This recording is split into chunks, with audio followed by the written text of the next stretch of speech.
Hello everyone, I am Monica. Today I will start class 7th mathematics and this is chapter number 8. Okay, the name of the chapter is the triangle and its properties. Okay, तो किसके बारे में पढ़ेंगे इस chapter में? Triangle के बारे में और इसकी प्रॉपर्टीज के बारे में। तो सबसे पहली बात आपको ट्रायंगल क्या होता है ये मालूम होना चाहिए। तो मैंने सपोज ये 3 नॉन कोलिनियर पॉइंट लिए एंड मैंने इसका नेमिंग किया A, B, C। ठीक है, A को B से मैंने ज्वाइंट किया, ठीक, और ज्वाइंट करके ये कौन सा लाइन सेगमेंट बना AB।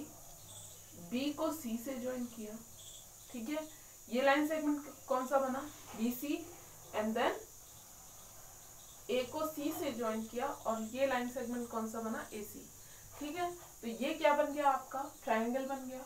तो ट्रायंगल में क्या चीजें हैं, 3 थिंग्स आपको इसमें याद रखनी है। क्या क्या है वो चीजें? The first one is 3 sides, ठीक, 3 साइड्स, 3 लाइन सेगमेंट्स आप बोल सकते हो।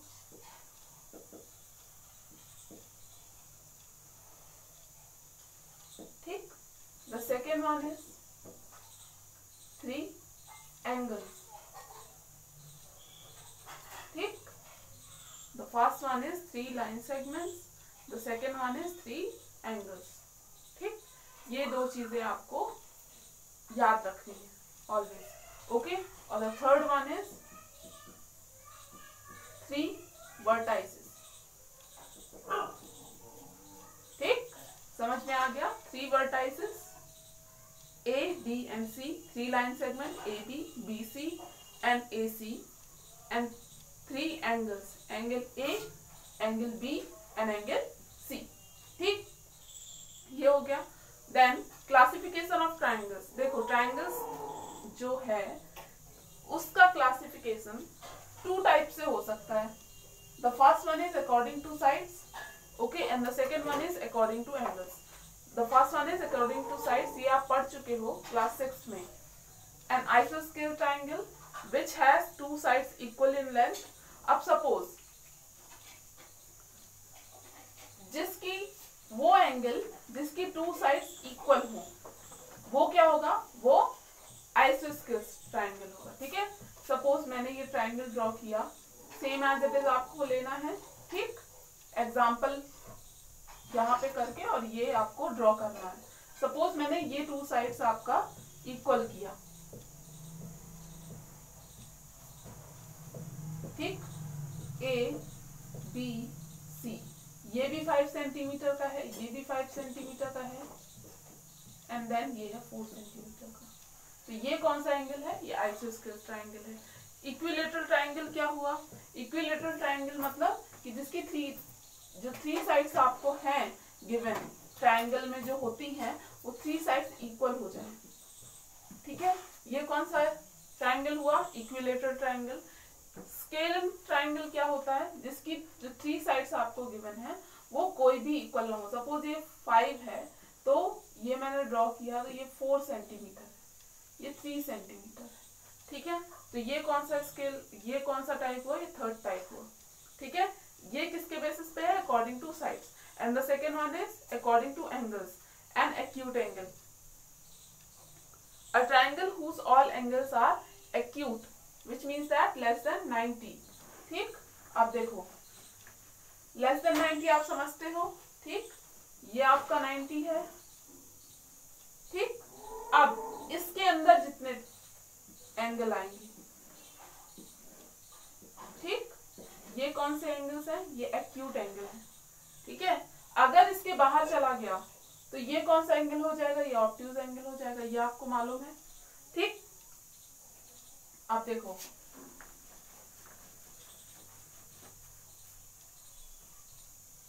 एक्यूट ट्रायंगल क्या होता है, जिसकी जो 3 एंगल्स हैं वो तीनों क्या हो, लेस देन 90। ये 90 से लेस है सारे एंगल्स। अभी मैंने समझाया आपको कैसे होता है। ठीक है, सपोज ये पॉइंट A, B, C। ठीक है, समझ में आ गया। And then the second one is an obtuse angle. अब ऑब्ट्यूज एंगल क्या होता है, a triangle whose one angle is obtuse, which means that greater than 90 but less than 180. ठीक, अब देखो 180 तो ये है, ठीक, अब इससे जो लेस होगा और 90 ये है, ठीक, स्ट्रेट लाइन परपेंडिकुलर, ठीक, तो 90 से बाहर मतलब ये जितने भी एंगल्स होंगे ना, ये सब क्या है, ये ऑब्ट्यूज एंगल है। ठीक, समझ में आया? ठीक है, अब देखो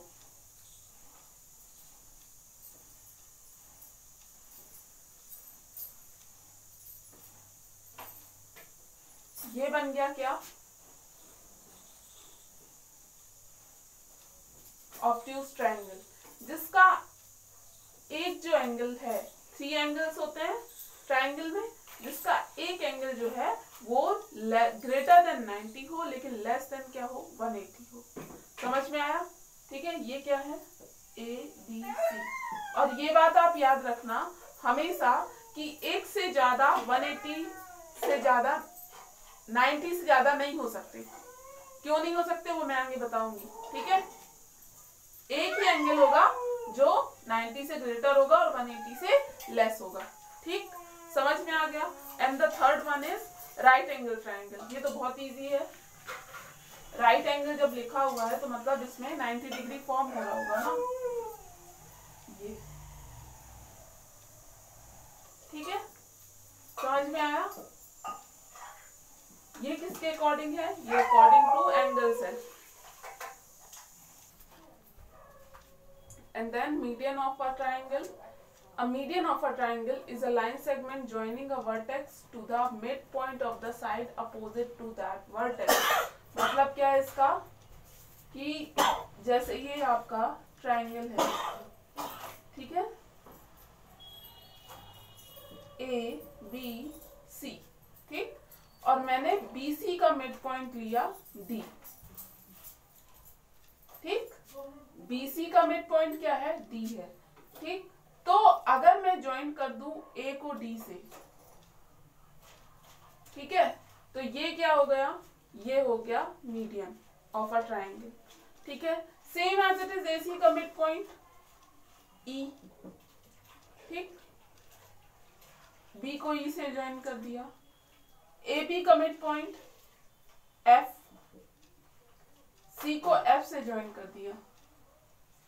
ठीक है, ठीक, तो ये जो है ये क्या है, AD BE CF, ये मीडियन है, विच मीन्स दैट 3 मीडियंस होंगी किसमें, ट्रायंगल में। ठीक, समझ गए? एल्टीट्यूड क्या होता है, an altitude of a triangle is the perpendicular drawn from a vertex to the opposite side. मतलब क्या है, अब देखो A की अपोजिट साइड क्या थी, BC थी, ठीक है, C की अपोजिट साइड क्या थी, AB, और B की अपोजिट साइड क्या थी, AC। ठीक है, अब देखो यहां ध्यान से देखना, मैंने ये ट्रायंगल ड्रॉ किया ABC।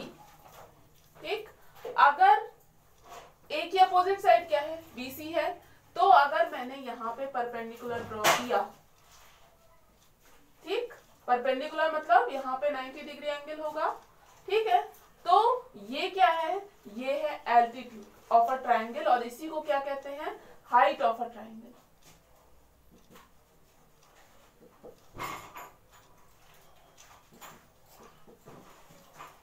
ठीक, समझ में आ गया?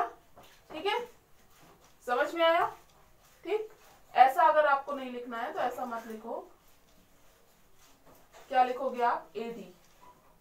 ठीक है, AD is height of triangle। ठीक, समझ में आ गया? ठीक है, AD क्या है, अब देखो दोनों में अंतर क्या है, ये BC को 2 पार्ट्स में डिवाइड करेगा D पॉइंट, जो कि इक्वल होंगे, मतलब ये वाला पार्ट और ये वाला पार्ट इक्वल होंगे, लेकिन यहाँ जरूरी नहीं है कि ये जो D पॉइंट है वो इनको इक्वल पार्ट में डिवाइड करे, मतलब ये हो भी सकते और नहीं भी हो सकते। ठीक है, समझ में आ गया? ठीक, अब देन अब आपको ये मालूम है angle sum property of a triangle क्या होता है, कि कि the sum of the angles of a triangle is 180, मतलब जो एंगल्स का सम होता है, जो 3 एंगल्स हैं उनका सम कितना होता है 180 डिग्री।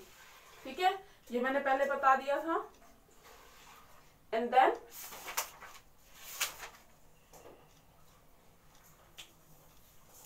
अब देखो एक बात और मैंने नहीं बताई आपको, जैसे ये एडी एल्टीट्यूड है, सेम एज इट इज यहां अगर मैं ई लूं, ई पॉइंट, और यहां से मैं परपेंडिकुलर ड्रॉ करूं, तो ये भी क्या है, ये क्या है, ये भी एल्टीट्यूड है। और ये अगर मैं एफ पॉइंट लेती हूँ और यहाँ भी 90 डिग्री एंगल फॉर्म हो रहा है, तो ये भी क्या है, एल्टीट्यूड है। मतलब 3 एल्टीट्यूड्स हो सकते हैं एक ट्रायंगल में, 3 मीडियन हो सकते हैं एक ट्रायंगल में। ठीक है, अब देखो कुछ पॉइंट्स आपको लर्न हमेशा याद रखना है। A triangle can not have more than 1 right angle, ये मैंने बताया था आपको। ठीक है, a triangle can not have more than 1 obtuse angle, जो 90 डिग्री से ग्रेटर एंगल होगा ट्रायंगल में वो, और 180 से लेस, वो केवल एक ही हो सकता है। मतलब ये ऑब्ट्यूज एंगल एक ही होगा किसी भी ट्रायंगल में। सेम एज इट इज जो आपका राइट एंगल है वो भी एक ही हो सकता है किसी भी ट्रायंगल में। ठीक, and then in a right angle triangle the sum of 2 acute angle is 90। ठीक है, सिंपल सी बात है, अगर ये 90 हो गया तो टोटल कितना है 180 है, मतलब इनका, इसका और इसका सम कितना होगा 90 होगा, क्योंकि 90 तो हो गया ना, इसका और इसका सम कितना होगा 90। ठीक, समझ में आ गया। एंड देन एक्सरसाइज 8.1,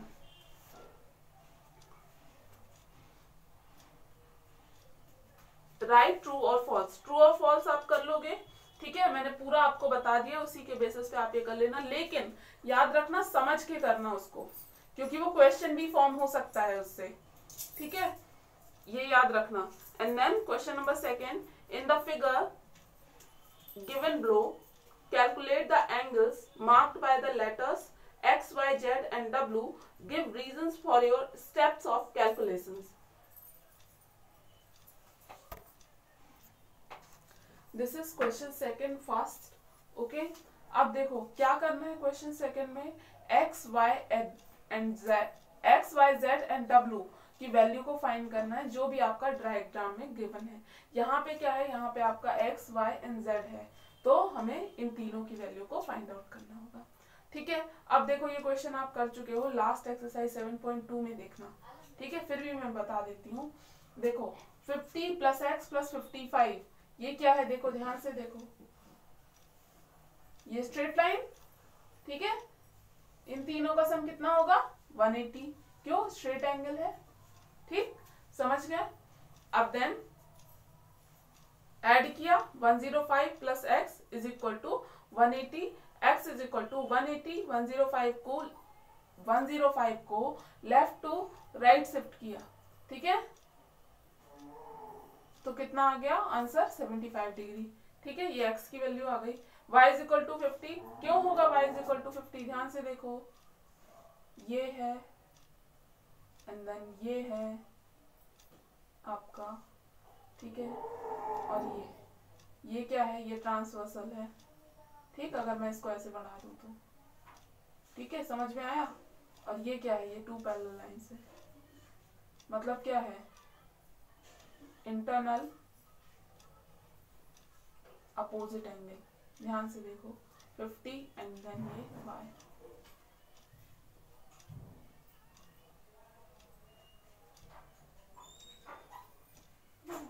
ठीक, ये 50 है, ये y, same as it is z = कितना हो जाएगा 55। ठीक, रीजन मैंने बता दिया, इंटरनल अल्टरनेट एंगल। ठीक है, एंड देन सेकंड वन बहुत इजी है। देखो x की वैल्यू कितनी होगी 50 होगी, और y की वैल्यू कितनी होगी 60 होगी। क्यों होगी, ये कौन सा एंगल फॉर्म हो रहा है, ध्यान से देखो, 50 देन यहाँ x है, ये कौन सा एंगल है, वर्टिकली अपोजिट एंगल। ठीक है, अब सेम एज इट इज यहाँ कौन सा एंगल फॉर्म हो रहा है,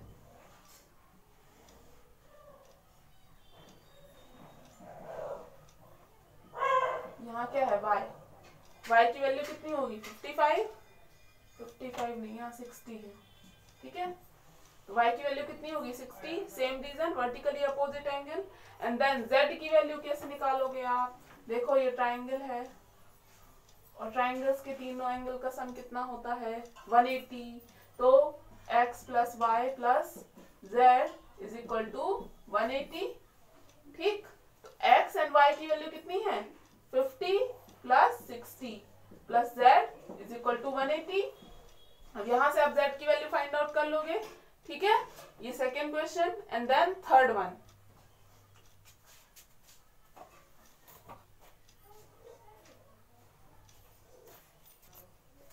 this is question second third, okay. अब देखो y की वैल्यू कितनी हो गई, वर्टिकली अपोजिट एंगल है ना, तो y इज इक्वल टू 110, ठीक है। अब देखो ये हो गया 110, अब यहां ध्यान से देखना, ठीक है।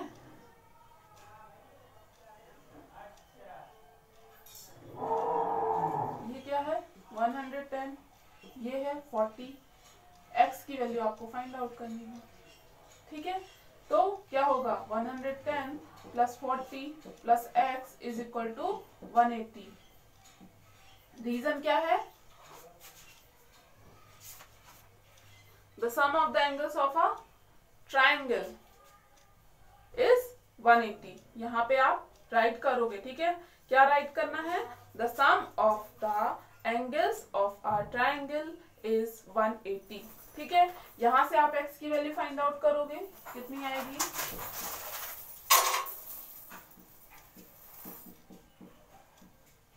x is equal to 180 minus 150, कितना आ गया 30, ठीक है। y की वैल्यू आ चुकी है, ठीक, x की वैल्यू आ गई। अब यहां देखो आप, यहां अगर आप 30 रखोगे, ध्यान से देखना, x इज इक्वल टू क्या होगा w होगा। क्यों होगा बता रही हूं,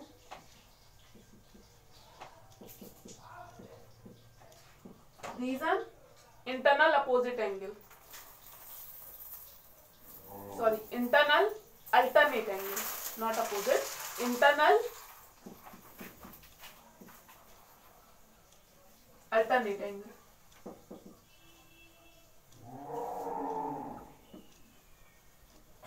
ठीक। एंड देन अगर मैं बात करूं z की, तो z की वैल्यू कितनी होगी 40, z इज इक्वल टू 40, ठीक है। क्यों होगी z की value 40, same reason, internal alternate angle, ठीक है। समझ में आ गया, ये वैल्यूज फाइंड आउट हो गई, यही आपको करना था। z इज इक्वल टू 40 आप डायरेक्ट नहीं लिखोगे, हाँ z इज इक्वल टू 40, ठीक है, ठीक। यहाँ रीजन क्या लिखोगे आप, इंटरनल अल्टरनेट एंगल,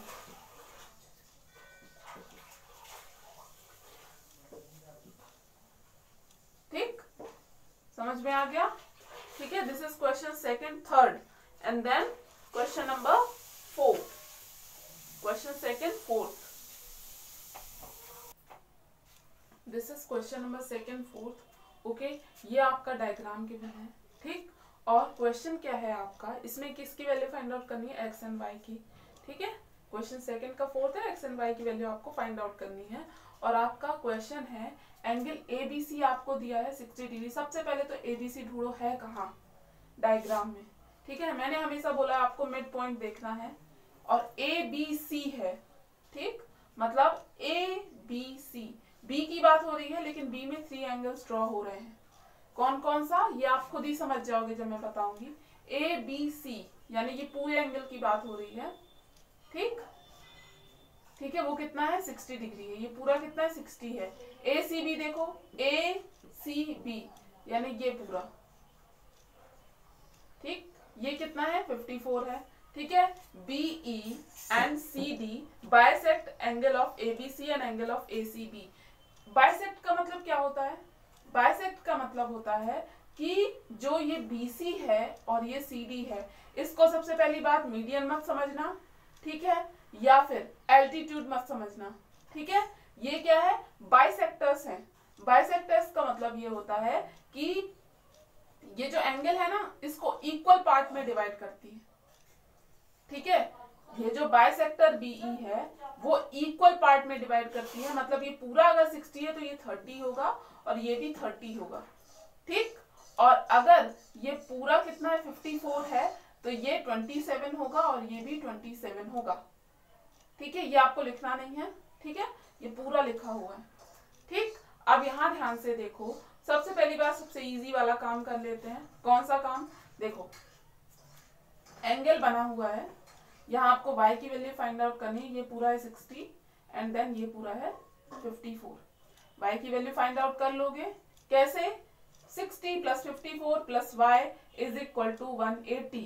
क्यों? क्योंकि the sum of the angles of a triangle is 180 degree, ठीक है। द रीजन इज दैट, ठीक है। यहां मैंने देखो लिखा हुआ है, ठीक है, angle A plus angle A B C, ठीक, ये पूरा, ठीक है, ये बना दिया मैंने डायग्राम, ठीक है, plus angle A C B यानी ये वाला पूरा angle is equal to 180 degree. Simple, यहाँ क्या है ए बी सी, ठीक, समझ में आया। अब देन देखो एंगल ए की value y, angle A B C की value 60, angle A C B की वैल्यू 54 इज इक्वल टू 180। अब देन y प्लस ऐड किया, कितना आया 114 is equal to 180, y is equal to 180 minus 114, left to right shift हो जाएगा 114, ठीक है। अब देखो y इज इक्वल टू कितना आ गया 66 डिग्री, माइनस कर दिया सिंपल, ठीक है, ये वैल्यू आ गई आपकी। एंड देन अब स्टार्ट होगा आपका x की वैल्यू को फाइंड आउट करने के लिए प्रोसेस, ठीक है। वो क्या है देखो, सबसे पहली बात तो यहां ध्यान से देखना आप, बाइसेक्टर्स की वजह से ये जो है यहाँ एंगल फॉर्म हो रहा है और आपको ये एंगल पूछा गया है। तो अगर आपको यहाँ ध्यान से देखो, अगर आपको ये वाला एंगल और ये वाला एंगल पता चल जाए तो आप x की वैल्यू फाइंड आउट कर लोगे। क्यों? अब देखो पता है आपको यहाँ कितना है 30, यहाँ कितना है 27, लेकिन ये आया कैसे? इनवर्स आपको लिखना पड़ेगा ना। तो वो क्या होगा, BE and CD bisects angle of ABC and angle of ACB. So angle of OBC, अब देखो OBC यानी इस एंगल की बात हो रही है, ठीक, is equal to half of angle of ABC, half of angle of ABC, inverse मैंने लिख दिया है, ठीक है, समझ में आ गया। Is equal to 1/2 into angle ABC की वैल्यू 60, तो OBC की वैल्यू कितनी आ जाएगी 30। जरूरी नहीं है इसको आप OBC लिखो, EBC भी लिख सकते हो, ठीक, नहीं EBC नहीं लिख सकते, OBC ही होगा, ठीक है, समझ में आया। देन एंगल ऑफ OCB कितना होगा 27, सेम प्रोसेस से आप सॉल्व कर लोगे। देन आपको क्या करना, अभी खत्म नहीं हुआ है क्वेश्चन, अब क्या करना है आपको 30 इन लास्ट आपको लिखना है angle of OBC plus angle of OCB plus x is equal to 180, ठीक है। OBC कितना है 30 है, OCB कितना है 27 है, plus x is equal to 180, ठीक है। अब यहाँ आप सॉल्व कर लोगे, कितना आएगा 57 plus x is equal to 180, then x is equal to 180 minus 57, answer कितना आ जाएगा 123 डिग्री x की वैल्यू, ठीक है। आ गया समझ में कैसे करना है आपको, क्या हुआ, ठीक है। एंगल सम प्रॉपर्टी हर जगह यूज हो रही है कि जो सम होता है एंगल्स का वो कितना होता है 180 डिग्री, ठीक है। This is question second 4th and this is the end of the class. Thank you.